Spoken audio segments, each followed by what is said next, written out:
अस्सलाम वालेकुम, welcome to our YouTube channel mentors intellectual hub. आज हम आपके सामने एक नया प्रोग्राम लाए हैं जिसका हमने नाम रखा है फॉलो प्रोग्राम। ये प्रोग्राम हमने क्यों लाया है? ये हमने इसलिए लाया है क्योंकि जब भी कोई हम वीडियो, कोई लेक्चर अपने चैनल पर अपलोड करते हैं तो उसके रिलेटेड कुछ क्वेश्चंस, कुछ क्वायरीज हमें रिसीव होती है व्यूअर्स से और जनरल पब्लिक से। उनमें से कुछ टीचर्स भी होते हैं और कुछ स्टूडेंट्स भी होते हैं।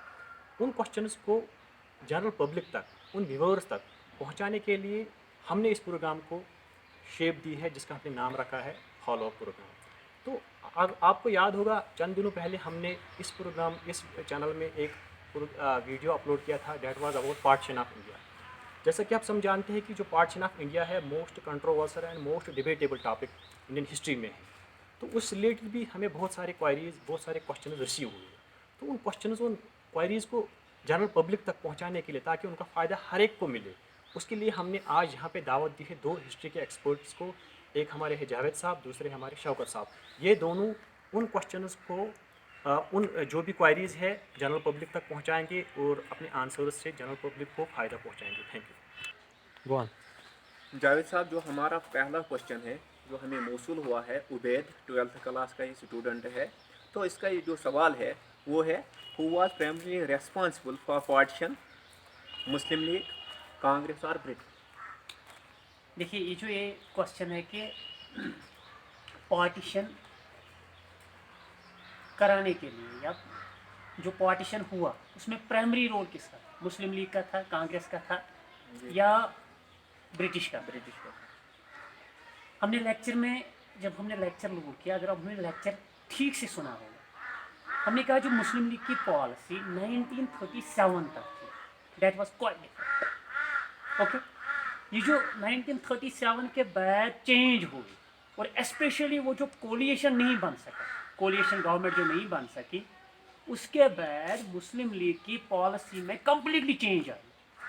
लेकिन 1940 में जो लाहौर रेजोल्यूशन हुआ, मुस्लिम लीग ने जो पास किया, फेमस लाहौर रेजोल्यूशन 23 मार्च 1940, उसमें भी वर्ड पाकिस्तान की बात नहीं की गई। ओके, यह एक बात।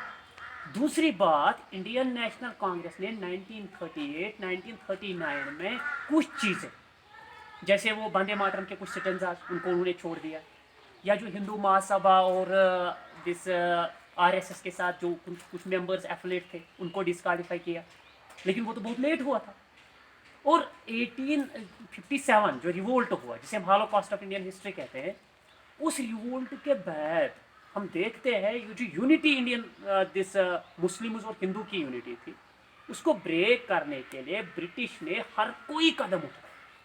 और जितने भी ब्रिटिश ने जो कुछ इनोवेशंस लाए, कुछ रिकमेंडेशंस लाए, मिशंस आए, जैसे कैबिनेट मिशन आए, जैसे वीवल प्लान हुआ, उन सब में कंट्रोवर्सी थी। तो इसका मतलब ये है that all the three are responsible. जैसे मुस्लिम लीग का, उन्होंने भी कुछ, जैसे डायरेक्ट एक्शन डे, जैसे कम्युनल राइट जब स्टार्ट हुए 1946 में, और कांग्रेस का भी role that they were not able to win the loyalty of the Muslims. उन्होंने किया 38, 39 में कुछ, लेकिन तब तो हालात बहुत आगे बढ़ चुके थे। और जो ब्रिटिश का रोल था that was also not clear. So overall जो पार्टीशन है, इसीलिए ये कंट्रोवर्सी है, इसलिए पार्टीशन डिबेटेबल है। इसमें मुस्लिम लीग का भी रोल आता है, इसमें इंडियन नेशनल कांग्रेस की पॉलिसी भी आती है, और इसमें ब्रिटिश का भी रोल आता है। So all the three are responsible. इसीलिए ये कंफ्यूजन वाला टॉपिक है, इसीलिए ये डिबेटेबल है। जावेद साहब, यहाँ पे मैं एक और बात पूछना चाहता हूँ पार्टीशन रिलेटेड। अगर अली मोहम्मद जिन्ना, जिसको ज़्यादा जिम्मेदार मानते हैं मुस्लिम लीग पार्टीशन के लिए, तो जब उसने कैरियर स्टार्ट किया है तो वो इंडियन नेशनल कांग्रेस के साथ किया है। तो 90 आपका कहना है कि 1937 तक कहीं पे कंसेप्ट ही नहीं था पाकिस्तान का। तो हम ज़्यादा ये मान के चलें कि 1858 से लेके या 1757 से ही वहाँ पे डिवाइड और रूल की पॉलिसी थी ब्रिटिश की। तो उसके बाद 1885 से लेके इंडियन नेशनल कांग्रेस को बहुत मौका मिला था कि वो ऑर्गेनाइज करे, उनको एक यूनिटी मिलाए या कॉन्फिडेंस मिले, लेकिन उन्होंने नहीं किया। क्या हम ये मान के चले कि मुस्लिम लीग से ज़्यादा इंडियन नेशनल कांग्रेस और ब्रिटिश की पॉलिसी जिम्मेदार है? देखिए शौकत साहब, जब 1940 में वर्ड पाकिस्तान इमर्ज हुआ, जिसके मुतालिक अब ये कहा जाता है कि कैम्ब्रिज के कुछ स्टूडेंट और रहमत अली एटसेट्रा, तो Jinnah was the first man to criticise that, first man. Even आपको ये भी पता होगा कि Sarojini Naidu calls him the great ambassador of Hindu Muslim Muslim unity, वही लेकिन मैं भी बोल रहा हूँ कि वो जो 1937 के इलेक्शन हुए और कांग्रेस का वो बिट्रायल कोलिएशन ना बनाना यूपी में, दैट वाज द टर्म। लेकिन 1928 में जो वो भिड़ गए आरएसएस से, तो उसके बाद जिन्ना वहाँ से इंडियन नेशनल कांग्रेस से वापस चली गई लंदन, तो कहीं ना कहीं कांग्रेस ज़्यादा जिम्मेदार है as compare to Muslim League. हमने कहा कि 1938 और 1939 में कांग्रेस ने कुछ अब काम किया, लेकिन वक्त बहुत आगे हो चुका था। हो चुका था। देखिए, एक जो एलिगेशन कांग्रेस के मुतालिक लगती है वो ये है that they were not able to win the loyalty of the Muslims, that is clear. And number second, they took Muslim League lightly. ये जो मुस्लिम लीग को उन्होंने लाइटली ली कि अब मुस्लिम लीग इतनी अच्छी पार्टी नहीं है, इनकी मॉस मोबिलाइजेशन इतनी नहीं है, that was also the factor. और ओवरऑल हम यही कहेंगे कि तीनों का रोल बनता है पार्टीशन में। ओके सर, तो हम दूसरे क्वेश्चन पे आ जाते हैं जो हमें मौसूल हुआ है फैसल अहमद की तरफ से। तो क्वेश्चन उन्होंने किया है, व्हाट इज पार्टीशन एक्ट और 3 जून प्लान। तो सीधा क्वेश्चन सवाल, है, सीधा सवाल, कंट्रोवर्शियल तो नहीं है। कंट्रोवर्शियल तो नहीं है। Last governor general of India that is Lord Mountbatten, okay. जी जब कैबिनेट मिशन पे कंट्रोवर्सी हुई, जब वीवल प्लान फेल हुआ लॉर्ड वीवल का, तो लास्ट गवर्नर जनरल मार्च 1947 में इंडिया में आता है, that is Lord Mountbatten. Mountbatten मई से लेकर, उन्होंने मार्च से लेकर मई तक he had 133 meetings with almost all the leaders Top of India, holders. हाँ सारे होल्डर्स के साथ। इसके बाद वो लंदन चले गए, वहाँ से आके उन्होंने अनाउंस किया what is called as the most controversial thing, that is partition act 1947। है क्या ये पार्टीशन एक्ट? पहला जो इसका है कि 2 मुल्क बनाए गए, 2 dominant status countries, one the India and another the Pakistan. India was divided. India was divided, हाँ। हालांकि 3 पार्ट बने, एक ईस्ट में बना, एक वेस्ट में बना, जिसको हम ईस्ट पाकिस्तान और वेस्ट पाकिस्तान। और हम कहेंगे कि बांग्लादेश। हाँ, बांग्लादेश जो 1971 में फिर बना। और हम कहेंगे कि India was divided into 2 dominant countries, one India and another Pakistan. अब किया क्या गया, जो 2 प्रोविंसेस थे, बड़े 2 provinces, one the Bengal and another Punjab, वहाँ की जो लेजिस्लेटिव असेंबली है, उनके members, Hindu and Muslim members, they were allowed to sit separately to pass a resolution by simple majority. अगर उन्होंने पास रेजोल्यूशन किया कि इन 2 प्रोविंसेस को पार्टीशन करना है, डिवाइड करना है, तो उनको डिवाइड किया गया। और NWFP, north frontier west province, और सिलहिट डिस्ट्रिक्ट जो ईस्ट में पड़ता है आसाम में, वहाँ रेफरेंडम करवाया गया। ये इसी का पार्टीशन का 3 जून प्लान के जो फीचर्स है। और इसके बाद 2 कंट्रीज बनी, और वहाँ बंगाल और जो पंजाब है वहाँ के असेंबलीज को ये इख्तियार दिया गया सिंपल मेजॉरिटी से कि अगर आप चाहते हैं पार्टीशन तो होने दो पार्टीशन। NWFP में रेफरेंडम किया गया, और सिलहिट डिस्ट्रिक्ट जो आसाम का है वहाँ, और एक बाउंड्री कमीशन बनाया गया to decide the boundary between India and Pakistan. ये सारी चीज़ मिला के ये उसके these are some of the important things. और इसका एक और इम्पोर्टेंट चीज़ ये था कि that princely states were told इधर टू ज्वाइन इंडिया और to join Pakistan. 3rd option उनके लिए नहीं रखा गया। तो ये सारी चीज़ है, इन्हीं चीज़ को हम कहते हैं 3rd जून प्लान और Mountbatten we can say plan, और this is called as government of India partition act of 1947। तो यहाँ पे मैं एक और चीज़ पूछना चाहता हूँ पार्टीशन एक्ट के, जो प्रिंसली स्टेट्स थे उनका नंबर तकरीबन 565 था, ऑलमोस्ट 565। सही बात। तो ब्रिटिश अम्पायर को यहाँ पे सरवाइव करने के लिए सबसे ज़्यादा अगर किसी ने कंट्रीब्यूट किया है तो प्रिंसली स्टेट्स। क्या उनके साथ ब्रिटिश ने आखिर पे धोखा तो नहीं किया है कि उनको 3rd ऑप्शन ही नहीं रखा है? देखिए, पार्टीशन एक्ट 1947 के पहले अगर हम देखेंगे वीवल प्लान, अगर हम देखेंगे, या अगर हम देखेंगे कैबिनेट मिशन, तब तक ब्रिटिश ने उनको रिप्रेजेंट किया। वो चाहते थे कि कुछ हो जाए उनके लिए। आपका ये जो पार्टीशन एक्ट है, इस पे मैं एक और बात कहूँ कि पहले माउंटबेटन के प्लान में ये था कि that he wants to divide it into number of states. उस पे तो जवाहरलाल नेहरू ने फिर शोर मचाया, तो फिर वो उसको वापस लेना पड़ा। इंडियन नेशनल कांग्रेस प्रेशर, हाँ, इंडियन नेशनल कांग्रेस का प्रेशर। ये जो प्रिंसली स्टेटस, जिन्होंने, बिल्कुल आपकी बात सही है, उन्होंने 1947 था ब्रिटिश का साथ दिया। और कुछ प्रिंसली स्टेट्स ऐसे थे कि जो चाहते थे इंडिपेंडेंट, लेकिन इंडियन नेशनल कांग्रेस और मुस्लिम लीग दोनों नहीं चाहते थे कि 3rd फ्रंट बने। तो ओवरऑल हम यही कहेंगे कि उनकी जो बात थी ना कि तीसरा हम क्रिएट करें, वो नहीं हुआ। Okay That was sir, the pressure of Indian okay national sir, हम Congress. तीसरे क्वेश्चन पे आ जाएंगे। तो ये जुनेद अहमद ने 12th क्लास का स्टूडेंट है, उनसे ये मौसूल हुआ है।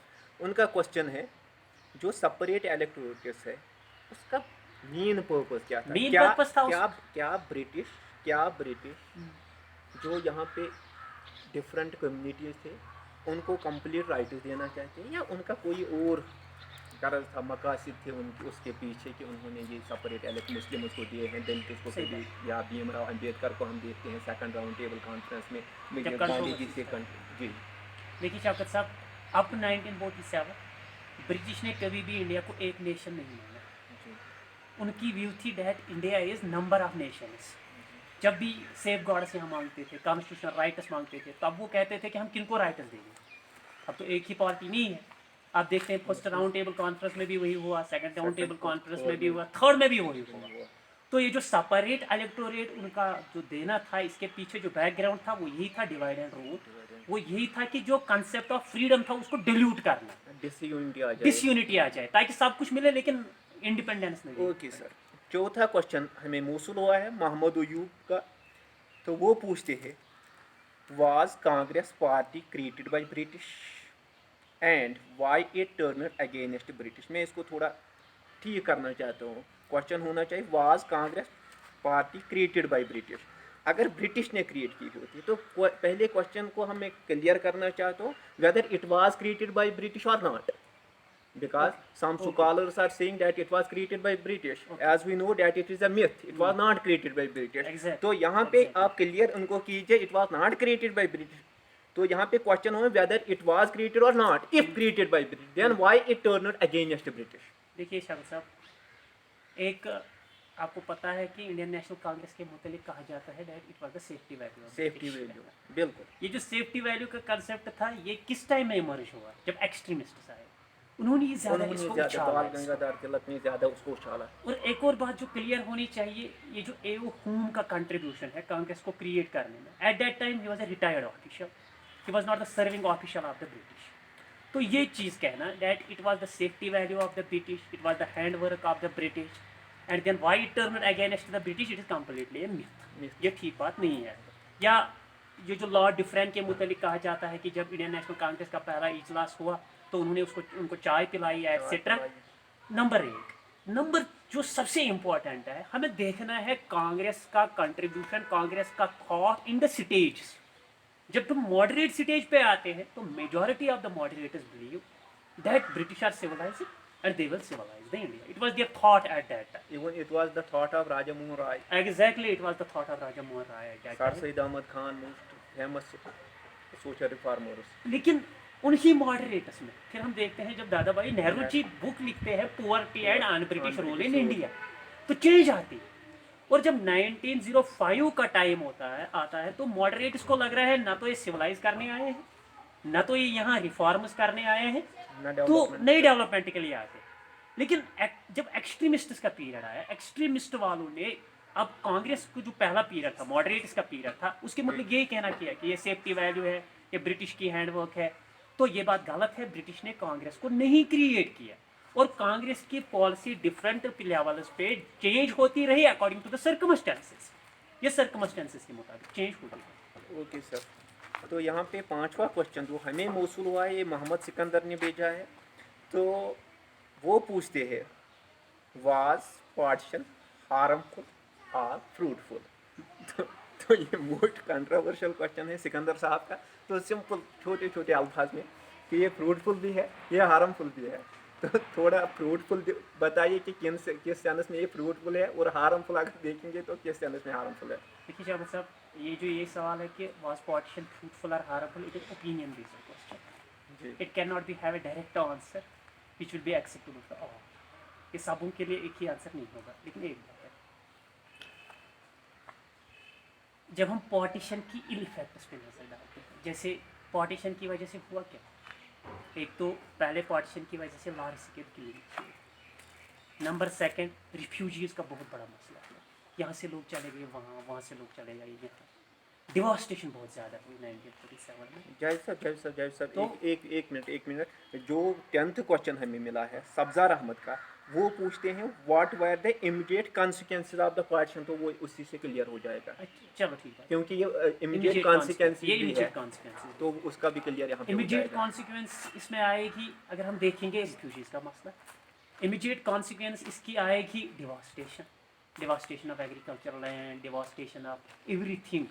मसले आपको पता है बंगाल में कितनी डिवास्टेशन हुई और पंजाब में कितनी डिवास्टेशन हुई। तो उस टाइम हमें लगा कि पार्टीशन एक, जैसे हम कहते ही हैं, ये कंट्रोवर्शियल था और इसमें कुछ प्रैक्टिकली कुछ इम्पॉसिबिलिटीज़ थी, जैसे ट्रांसपोर्ट को डिवाइड करना, जैसे आर्मी को डिवाइड करना, जैसे पंजाब को डिवाइड करना, लैंड एक साइड में, वाटर दूसरी साइड में। अब आप एक साइड को लैंड दे रहे हो, दूसरे साइड को वाटर दे रहे हो, तो कंट्रोवर्सी स्टार्ट हुई, जिससे फिर हमें इंडस वाटर ट्रीटी करना पड़ा। या बंगाल में आप देख रहे हो, वहाँ पे एक भाई एक साइड में रह रहा है, दूसरा भाई दूसरी साइड में रह रहा है, इवन टुडे। तो these were some of the practical impossibilities of the partition. लेकिन मैंने कहा कि ओपिनियन बेस्ड क्वेश्चन है, कुछ लोगों को लगता है, जैसे वो वाला साइड, अगर हम if we are talking about the Pakistan, तो they are saying that it was a great vision, it was a great idea to create a separate land. अब उनका तो कंसेप्ट वो है, अब दूसरे स्कूल ऑफ थॉट का कंसेप्ट ये है कि पार्टीशन से डिवास्टेशन हुई। तो overall it is an opinion based question. आप पार्टीशन को पढ़िए, इसके बाद अगर आपको लगा इससे ज़्यादा डिवास्टेशन हुई तो यू आर ऑल्सो राइट, अगर आपको लगा नहीं इससे ज़्यादा फायदा हुआ है, and you are also right.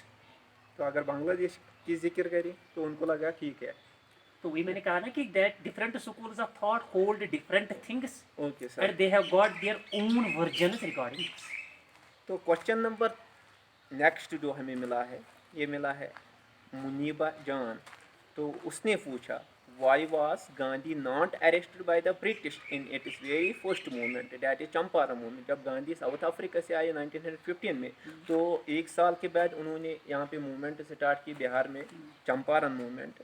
तो उस वक्त क्या वर्ल्ड वार फर्स्ट जो था, क्योंकि ब्रिटिश वर्ल्ड वार फर्स्ट के साथ थे, क्या वो फंसे हुए थे, तो वो नहीं चाहते थे कि कोई प्रॉब्लम यहाँ पे हो जाए, या वो थोड़ी कंसेशन देना चाहते थे मॉडरेटर्स को ताकि एक्सट्रीमिस्ट के खिलाफ जाए, या कुछ और वजह से कि जिस गांधी को हम इस वक्त जानते हैं महात्मा के नाम से, तो उनको पहले ही मूवमेंट से उन्होंने अरेस्ट क्यों नहीं किया? चल सब, Champaran movement was the first movement of Mahatma Gandhi. जो महात्मा बने वो चंपारण में उस टाइम गांधी थे, महात्मा नहीं थे। वो उस टाइम मास लीडर नहीं थे। उस वक्त उनकी जो अहिंसा की पॉलिसी थी वो इंडिया में अप्लाई नहीं हुई थी। जी। और दूसरी चीज़, जो ब्रिटिश का ख्याल उस वक्त था कि अगर हम गांधी को यहाँ अरेस्ट करें चंपारण में, तो उससे क्या होगी, रिएक्शन ज़्यादा आएगी, और अगर रिएक्शन ज़्यादा आएगी he will become the mass leader. Hence उन्होंने इस नतीजे से गांधी को अरेस्ट नहीं किया ताकि गांधी मास लीडर न बने। लेकिन ये जो फ्रीडम उन्होंने उसको प्रोवाइड की चंपारण में, उन्होंने स्टार्ट किया खेदा का मोमेंट, उन्होंने स्टार्ट किया, इसके बाद अहमदाबाद का स्ट्राइक, तो उसके बाद उन्होंने अहमदाबाद स्ट्राइक में उसको अरेस्ट किया, लेकिन तब तक गांधी लीडर बन चुका था। सो लीडरशिप से उसको रोकने के लिए उन्होंने कहा कि अगर हम इसको इस वक्त इम्प्रिजन करें, इसको कैद करें, तो इससे गांधी लीडर बन जाएगा। इसलिए उन्होंने इस वक्त एक गलती की, या उनको भी पता नहीं थी कि that afterwards Gandhi is going to become the mass leader or the biggest leader in the India. Okay sir. तो नेक्स्ट क्वेश्चन जो हमें मौसूल हुआ है, ये मिला है मोहम्मद साहिल से। तो मोहम्मद साहिल पूछते हैं, तो जो 3 ट्रायो लाल, बाल और पाल, उनका कंट्रीब्यूशन क्या है? लाइक जिस बाल गंगाधर तिलक, जिसको हम लोकमिनिया या फादर ऑफ इंडियन अनरेस्ट के नाम से भी जानते हैं, या उसके बाद है जैसे बिपिन चंद्र पाल, तो father of revolutionary thought in India. तो उसके बाद है लाला लाजपत राय, तो popularly known as Punjab Kesari. तो उनका कंट्रीब्यूशन क्या है? क्योंकि एक्सट्रीमिस्ट ग्रुप को हम इन्हीं 3 नामों के साथ ज़्यादा जानते हैं। सही बात है। देखिए शौकत साहब, ये जो 3 है, लाल, बाल और पाल, वो कहते हैं ना कि that their names are written in the Indian history with the golden words. Exactly, that's right. इनका कंट्रीब्यूशन क्या है? इन्होंने मास मूवमेंट कंसेप्ट दिया, इन्होंने ये जो फ्रीडम स्ट्रगल है इसको रिवाइव किया, इन्होंने इसको एक नई रंगत दी, और सबसे इम्पॉर्टेंट इन्होंने कंसेप्ट चेंज किया They clearly stated that British are imperialists. They have came here to loot the India. They have came here to plunder the India, and accordingly they devised the strategies. Hence, their contribution is great. They revived movement, the Indian national movement. They gave it a new look. They gave it a new shape, and they created what is called as mass mobilization. इसलिए इनका contribution भी बहुत अच्छा contribution है. हालांकि extremist ने तो जो मॉडरेट्स के कुछ पॉलिसीज थे उन पर क्रिटिसाइज ज़्यादा बहुत किया. जैसे बाल गंगाधर के तिलक के मुतालिक मैं आपको बताऊं कि दैट मॉडरेट्स के मुतालिक उन्होंने कहा you can not get freedom by croaking like a frog once in a year. वो कांग्रेस के मुतालिक उन्होंने कहा, मॉडरेट्स के मुतालिक स्पेशली. तो इनका कंट्रीब्यूशन भी बहुत बड़ा कंट्रीब्यूशन है इंडियन नेशनल फ्रीडम में. बिल्कुल सर. उसके बाद जो नेक्स्ट क्वेश्चन हमें मिला है, तो सिंपल क्वेश्चन है, what was 3 tyre federal structure proposed by cabinet mission. सही बात है. 1946 में कैबिनेट मिशन आया. कैबिनेट मिशन ने 3 टायर स्ट्रक्चर बताया. इसलिए सारी इंडिया के जो स्टेट्स हैं उनको 3 कैटेगरी में डिवाइड किया, ए, बी और सी में. ए में इन्होंने रखे मेजॉर वो स्टेट्स जिनकी this what is called as Hindu majority state, जैसे मद्रास था, जैसे मुंबई, जैसे सेंट्रल प्रोविंस था, जैसे यूनाइटेड प्रोविंस था. नंबर 3 इन्होंने रखी Muslim majority NWFT, north west frontier province या पंजाब एटसेट्रा या सिंध. नंबर सी में इन्होंने रखे Muslim majority in the eastern, जिसमें आसाम आता है और बंगाल आता है और सिल्ही डिस्ट्रिक्ट आता है. तो ये जो इन्होंने ये ग्रुपिंग की, इसको हम कहते हैं 3 टायर फेडरल स्ट्रक्चर. तो यहाँ पे कंट्रोवर्सी इसी पे हुई. मुस्लिम लीग ने कहा that this division is compulsory. Congress ने कहा इट इज ऑप्शनल. ये ऑप्शनल और कंट्रोवर्सी पे कंट्रोवर्सी स्टार्ट हुई, and this controversy which later on led to the what is called as division of India. जो आखिरी क्वेश्चन हमें मौसूल हुआ है, ये अनिस अहमद ने भेजा है. तो अनिस अहमद पूछते हैं, गांधीज रोल इन पार्टीशन. क्या गांधी का भी रोल है? ब्रिटिश का देखा है, इंडियन नेशनल कांग्रेस का देखा है और मुस्लिम लीग का. तो यहाँ पे गांधी का क्या रोल था? क्या उसने भी पार्टी में अपना रोल लगा दिया? नहीं, ये क्वेश्चन ऐसा होना चाहिए था that why was not Gandhi able to stop that, और how much effort he put to stop that. देखिए 1947 के बैच जब कम्युनल राइट्स मूवमेंट बड़े उरूज पे हुए. एक बार जब मुस्लिम लीग और कांग्रेस के दरमियान कोई अकॉर्ड बना ही नहीं, जब ब्रिटिश ने कंट्रोवर्सी स्टार्ट की और गांधी का एक स्टेटमेंट आया दैट अगर मुस्लिम चाहते हैं एक सेपरेट कंट्री में रहना, तब हमें लगता है कि हमें उनको नहीं रोकना चाहिए. जवाहरलाल नेहरू का भी एक स्टेटमेंट आया that if Muslims want to live separate then we should not sit on there. और दूसरी बात एक और स्टेटमेंट आया गांधी का कि we should accept this partition but we should not accept this partition by heart. तो ओवरऑल हमें लगता है कि सर्कमस्टेंसेस उस टाइम ऐसी थी जिनको काबू करना बहुत मुश्किल. ओके सर, शुक्रिया आपका.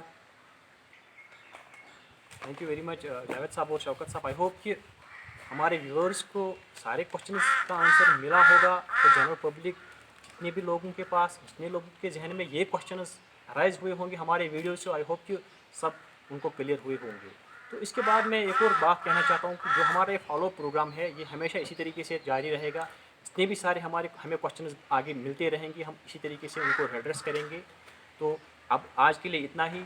फिर से एक बार मैं अपने व्यूअर्स को कहता हूँ कि please subscribe this channel, share this channel, ताकि जो क्वेश्चन हमारे हैं, जो हमारी ये कोशिश है वो सारे जनरल पब्लिक तक पहुँच जाए. Thank you.